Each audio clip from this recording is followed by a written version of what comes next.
buenas tardes, buenas noches, buenos días, buenas tardes, buenas noches, buenos días, buenas tardes, buenas noches, buenos días, buenas tardes, buenas noches, buenos días, buenas tardes, buenas noches, good morning, good evening, good afternoon, wherever you are listening or watching. I do hope that you guys are doing well.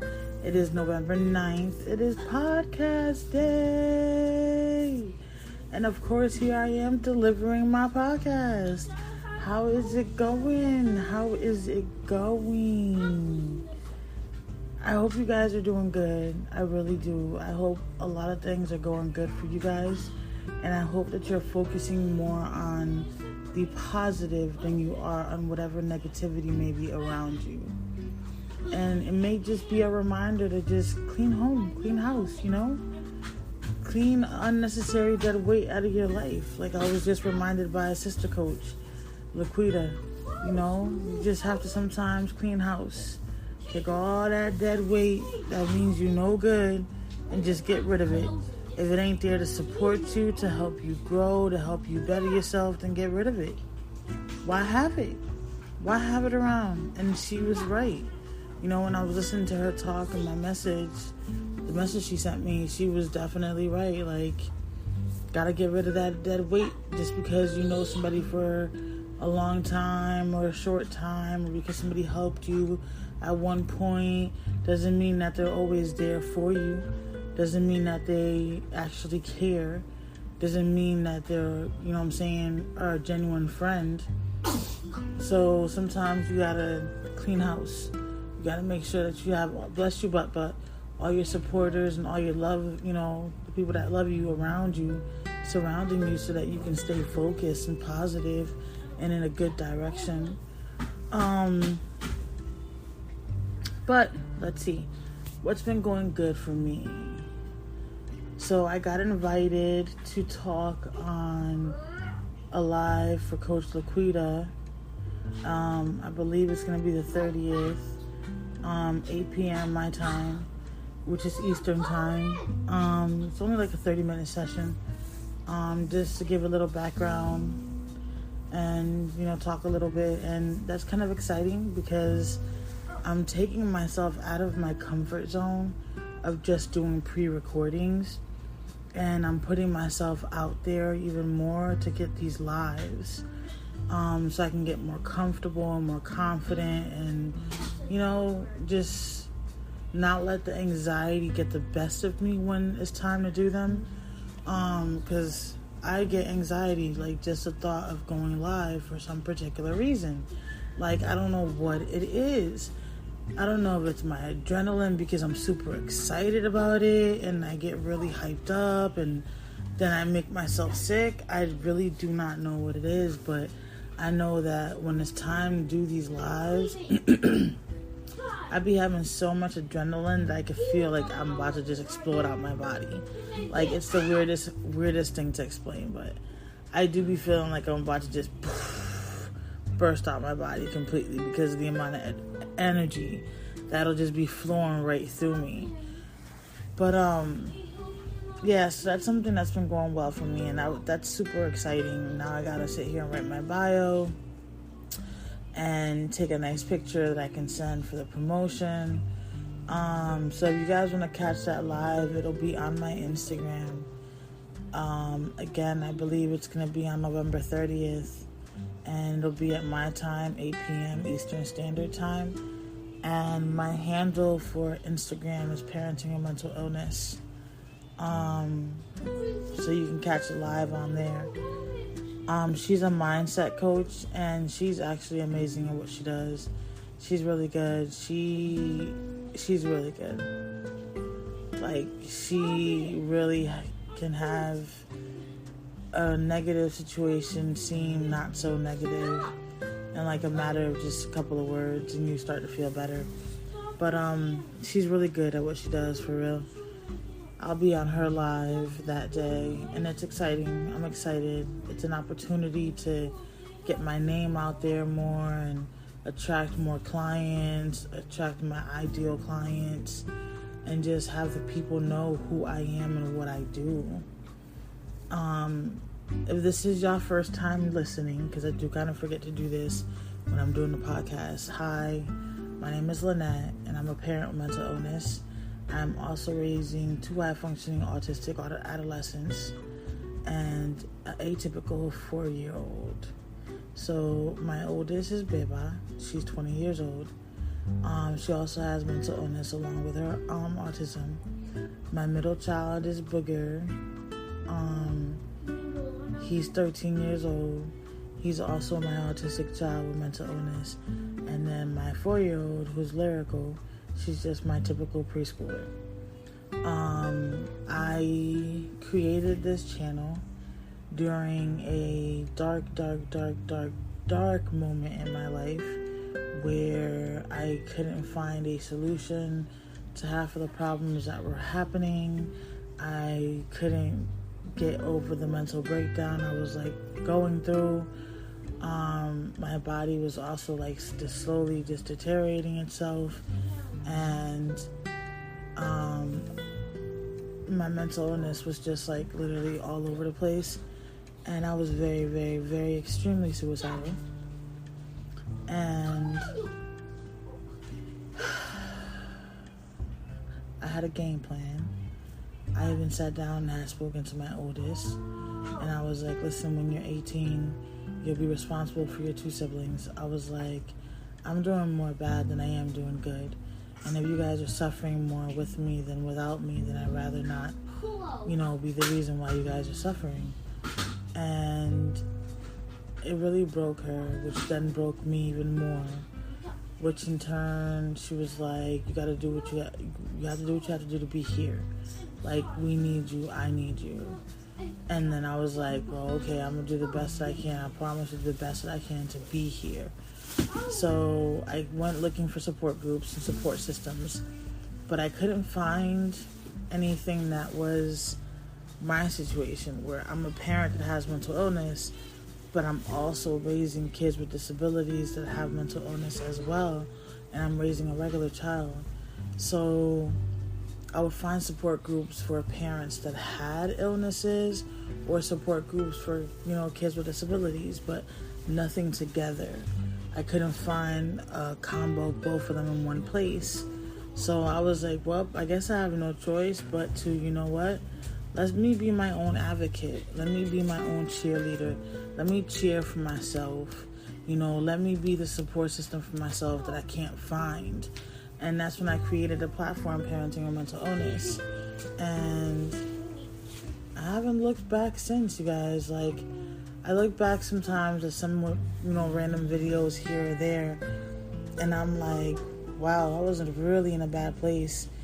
I had all my teeth back then, which was awesome.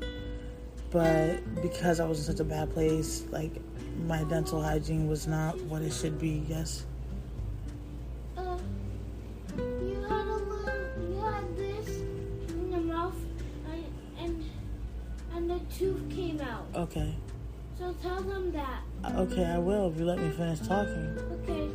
I had dental hygiene problems where I wasn't brushing my teeth every day like I should have. I was going through this mental breakdown while still having to be a mom to 3 kids.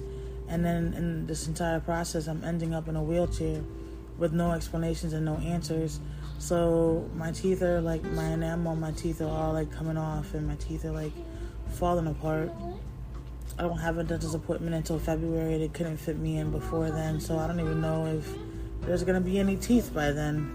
But I've been through it and back, and then not to mention that we live in an extended stay, so we're all in one room. It's hard for me to create content because you can have that in the background, which is my little one playing, where they can be arguing or fighting or something, and it does interrupt me sometimes when I'm doing my content. But hey, it's the life that I live. I can't sugarcoat it. I can't make it look cute. I can't make it look sweet. It's my life, and if I want to succeed, I still got to push through no matter what obstacles may be in my way to accomplish what I need to accomplish so that my family can be better, and so that my family can do better, and so that we can finally get the income that we need to find our own place to live. because the difficulty that we have now, for those that don't know my story, is that I don't make 3 times the rent. So since I don't make 3 times the rent, it's difficult to prove that I have the income for the rent.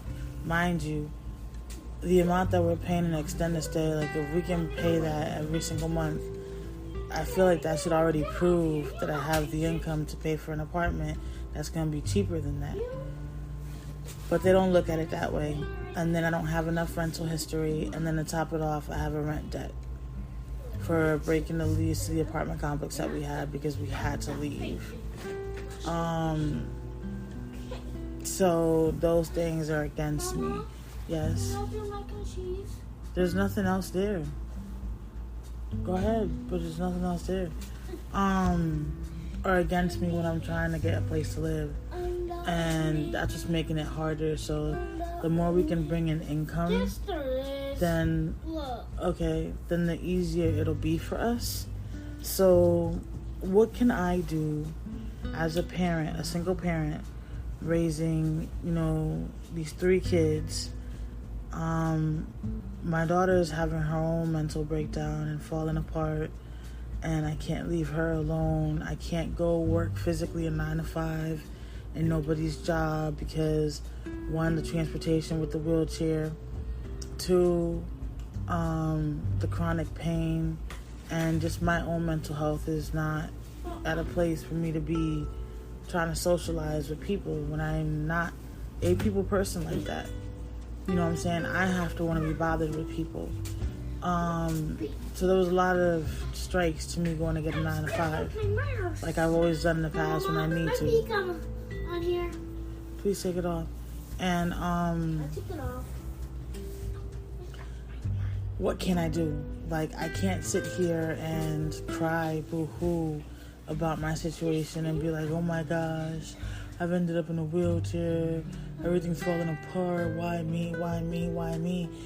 It's not going to resolve any of the problems.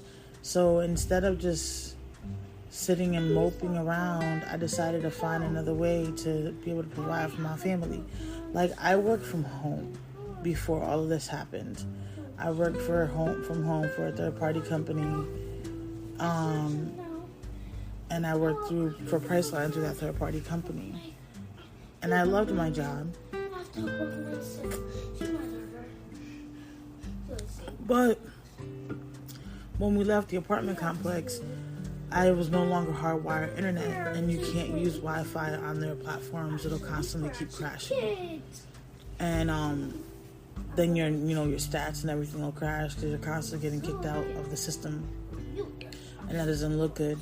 And I did love my job, but until I can get to my own place where I can be hardwired internet again, I wouldn't be able to call, them up and say, hey, can I get back on, the Priceline campaign? You know what I'm saying? There's nothing I can do about that. It's like a catch-22. So, what else other options did I have? I mean, I could try to hustle some drugs out on these streets. I was not going to be willing myself nowhere. And, what else options did I have? So I decided to do what? I decided to use my situation as motivation. And I decided to not only motivate others with my situation, but motivate myself. These videos are also good for me because I get to go back and look at the progress that I've made and the growth that I've made and be like, damn, Lynette, you really did grow, like, a lot. But in the process of the growing, I'm teaching other people, you know what I'm saying, what worse can look like, or what it can look like when you are in denial about having mental health, and then it finally catches up with you and you have no choice but to be like, hey, my name is Lynette, because it's already right up in your personal space. Excuse me.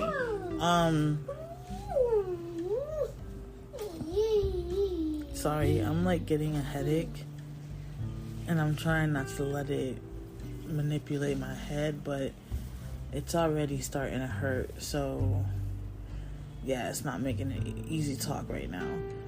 But so I decided to become a life coach. because it still allows me the ability to work from home, and I can still help others like I'm doing with my platforms. And at the same time, I'll be making income for my family so that I can prove my income so that we can get our own place to live. So it's a win-win situation. But what really makes it a win-win situation, you know what I'm saying, honestly speaking, is the fact that I love doing it. I love knowing I got a coaching session coming up. Like tomorrow, I have a coaching session coming up at 6 o'clock. I'm already in the back of my mind getting ready for that coaching session. Already throwing questions in the back of my mind of what I'm going to ask. Already throwing questions of where, you know what I'm saying, we should be at, depending on the coaching number session that is. And I'm already, you know, gearing things in my mind like, we already discussed this, we did that. I want to touch territory on this and do that. And it ain't till tomorrow. And I'm acting like it's about to be today, you know what I'm saying? And I'm about to be having that session in like an hour or two. Yeah, just don't lose it. But it's tomorrow. But that's how much I love doing what I do. And then on Thursday, I got my other coaching session. I'm super excited for that one too. Like, I just love seeing the growth my clients do. Can you give me a green rabbit? I love seeing the growth that my clients do, because watching them grow is just, it's like honestly a proud mommy moment. It's like, wow, we started off rocky, we started off here, you know what I'm saying? We started off with whatever the issues were, and then look how far we've come, you know? And it's like, wow, I played a part in that, you know? My work played a big part in that. And as a coach, it speaks volumes. It speaks hella volumes as a coach. I personally think it speaks hella volumes as a coach. That's my personal opinion. But I love what I do. And then I'm getting paid for it, which is an added bonus. Because let's be realistic, we all have to survive. But I'm getting paid to help other people. I'm getting paid to guide other people, to hold other people accountable, to show them that they can accomplish those goals, those tasks. They can do whatever they put their mind to. And maybe if I would have had a coach, you know, a few years back, maybe I would have made better choices. Maybe I would have avoided certain paths that I took. But I didn't. But I have the option of being that for others. Especially when it comes to parents. Like, get the doors, Delano. Hold on. Especially when it comes to parents. Like, we are all about our children, and we're so busy worrying about our children, and we're always focused on our children, and everything is about our children and our children, that we forget all about ourselves. We forget to think about us. We forget to realize that we are just as important as our kids, but we're so busy pouring into them, and then we're leaving ourselves on empty, on E. Like, our tank is dry. How are you going to keep pouring into others if you don't even have anybody pouring into you? Or if you're not even pouring into you yourself? That's food for thought. Like, I'm coming over here. You really need to think about that. And as parents, we don't. So when you have somebody that's there to hold you accountable, or that's there to show you that they care, like, it makes a big difference. You know, even if you're meeting with that person, yes, you can have a piece. Even if you're meeting with that person just like once a week, which is what my coaching sessions are, they're still available to you at any call, any text, any email. You still need to talk something out. Like, for example, with my clients, all the time, don't forget, if you need me, just text me. And if I'm not out with a client, I'm there. Like, I'm on it. If not, I'll text you through until I can get on the call with you. But I give you that extra. I don't think there's any more paper plates. So you may have to use a paper towel if you want. I don't think there's any more,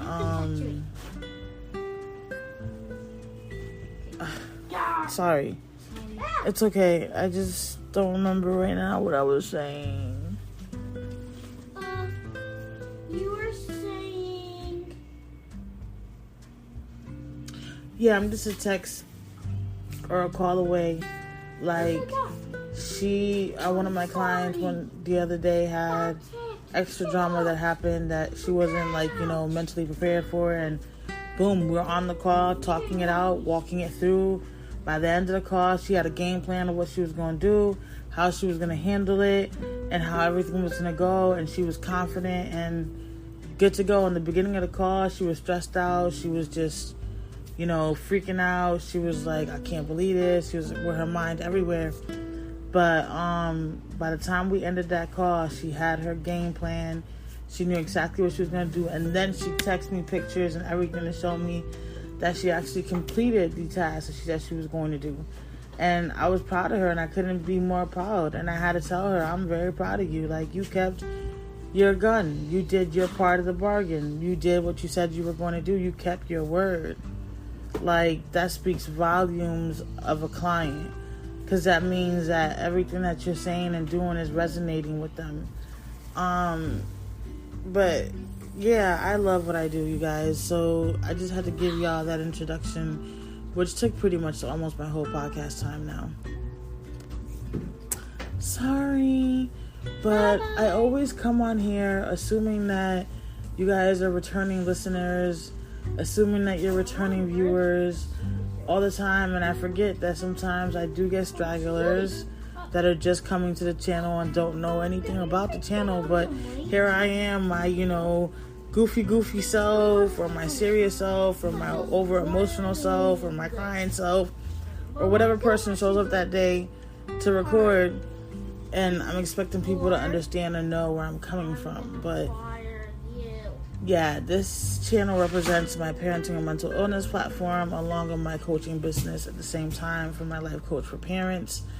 I do coach parents. I coach anyone. I don't discriminate. But my specialty is coaching for parents. I'm pretty much like that cheerleader, that person to hold you accountable, the one to guide you, the one to be your sound body and mind when things are seeming way too overwhelming or way too stressful. I'm that person that helps you chill, breathe, woosah, rethink it through, and find that solution. Not actually see a problem, but actually see the solution. So I'm the person that actually gets you there. That's what I do. That's why I have a platform. That's why I'm here. I use my life to motivate other people. If I can be in a wheelchair and live with my 3 kids in a one room spot and run 2 businesses, because we have a press-on nail business and a sticker business, along with my coaching business, and I'm trying to get everything up off the ground, then you can accomplish whatever you're trying to accomplish. And in that same process, I'm trying to motivate all of you guys. And that's a lot of work. That's a lot of work to constantly stay positive so that I can motivate other people. And then when I do go through my depression or through anything that's affecting my mental, it's a little bit difficult sometimes to come and show y'all that or part of my life, even though I'm very transparent. Sometimes it's kind of hard because then I feel like, oh, you're being a hypocrite. Just 2 days ago you were fine, and now you're having a mental breakdown. How can that even be possible? Like, are you even human? Of course I'm human, and of course it's possible, because life happens, and sometimes it becomes too much for you to handle. It just happens. And I work hard. I do really try to work my best in everything that I do. Like, I try to give good content. I try to really be transparent with my life so that others that may be dealing with something won't feel like they're alone, won't feel any less of human because they don't meet the regular quotas, or, hold on, Bubba, let me fix this, or whatever the excuse may be. But I'm here to say you can be in your low, and you can still come out of it. It's all about faith. It's all about believing in yourself. It's all about dreaming. It's all about hopes. It's about changing the way you see life. It's about changing the way you see things. It's about actually getting up off your behind and working for it. That's what it really boils up to. And that's what I'm trying to motivate you guys with today. Like, I don't know what you may be going through. I don't know what you may be dealing with. I don't know if you feel like this may be it and you can't take anything else. But, sweetheart, if I could have been from shelters to motels to extended stays to walking one day to in a wheelchair the next, and still raise 3 kids, 2 of them being high-functioning autistic with mental health, then you can get past this adversity as well. You can't. You just got to sit there and look at what's going good and stop focusing on what's going negative. The moment we focus on the negative, the whole entire world seems to fall apart. The whole entire world seems to fall apart. And it shouldn't be that way. We should be able to get up and go, it didn't go as planned, but this got accomplished, that got done, this was completed, that was completed.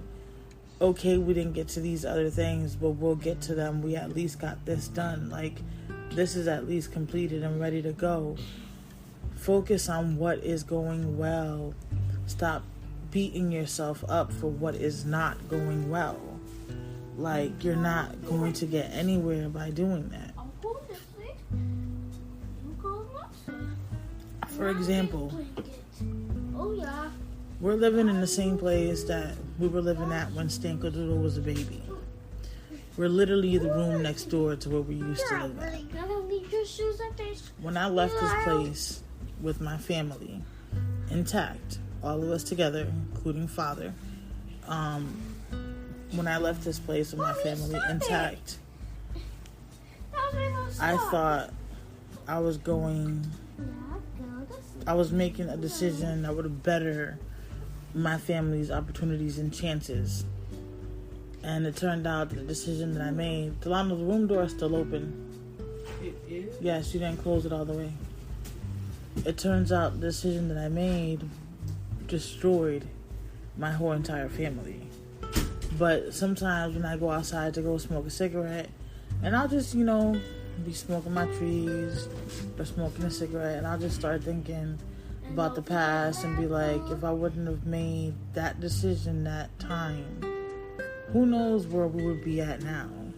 Who knows if I would still be in a wheelchair? Who knows what life would have brought if I would have just went with my gut feelings and not made that move, because I just had a feeling, but I didn't listen to myself. I just tried to make my family have better opportunities. I took a very drastic move, and yeah, it didn't work in our favor. But I sometimes sit there and be like, damn, if I would have made this decision, maybe this would have been like this. And I'm bringing that up just because since we are in the same location, like, it's ironic. It's just randomly weird, and we're literally the room next door. Like, it's just so strange to me. I just get some flashbacks of when we used to live here before, when she was a baby, and, things like that. And it does sometimes end up bringing me down a little bit, but I refuse to let it knock me down. I just, get up and fix myself. and keep it pushing. I'm gonna thrive. I'm gonna keep on succeeding. I'm gonna keep on doing what I gotta do, and I'm gonna make sure that me and my kids are good. But that's about it for me today, you guys. Hey, don't leave me here. I guess my story took what I was gonna say, but if you guys are interested, I do have a parenting support workshop. It is November 17th. There is a registration link. It is on my website, www.coachingwithlynetteH.com, and there's also going to be one on December 1st. It is 8 p.m. Eastern Standard Time. When I went at Uncle Flex house at his backyard with the toys, the dogs had all of this in the backyard, and it made me itchy. Okay. And Uncle Flex said I was fine, and I wasn't. Okay. And like I said, there's also one December 1st. It's 8 p.m. Eastern Standard Time. It's kind of like a get to know me informational.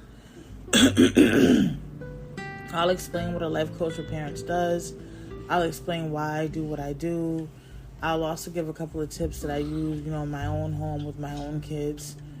But it's a good time to ask questions, just if you're curious, if you want to get to know more, if you want to get to know me better as a person, if you want to see why, you should follow me or whatever the case may be. Check it out. Just check it out. What else? I think that's about it. And, stank-a-doodle. Hi. Do y'all like my hair?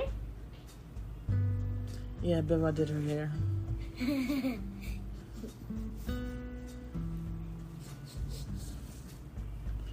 Alright, you guys. I want to do it. Later, Gators. Later, Gators.